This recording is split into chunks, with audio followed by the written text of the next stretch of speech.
Here we are on day 34 of our spiritual journey towards a more generous life. I was reading through our Bible text for today, and I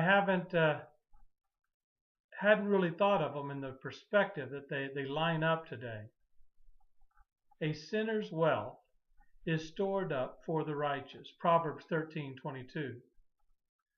Solomon says it again in Ecclesiastes 2:26. To the man who pleases him, God gives wisdom, knowledge, and happiness.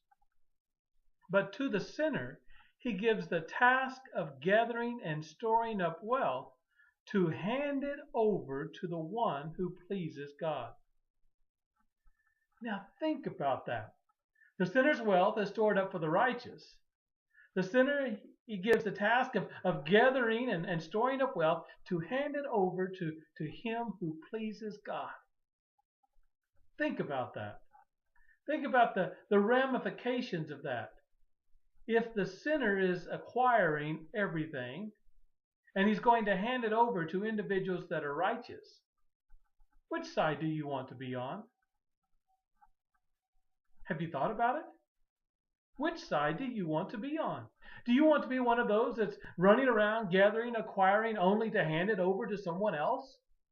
Or do you want to be the one that receives God's blessings that someone else has acquired? I recently heard about a church that had been spending lots of time in prayer. They had a ministry that they wanted to perform.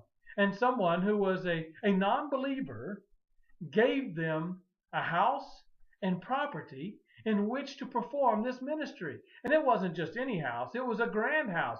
2 houses, in fact, on the piece of property. Can you imagine that?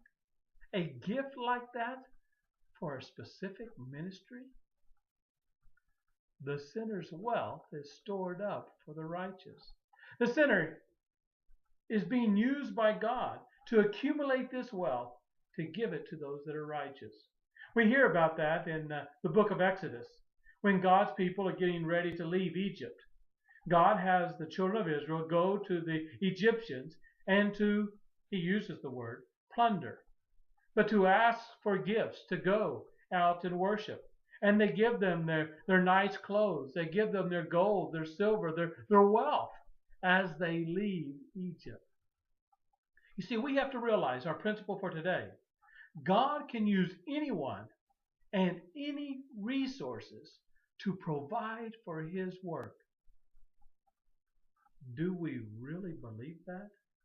God can use anyone and any resources to provide for his work? That's right. He wants to use you. He wants to use me to provide for his work. But he's also willing to use the sinner, because the sinner's wealth is stored up for the righteous. I encourage you today, be generous as you live from day to day.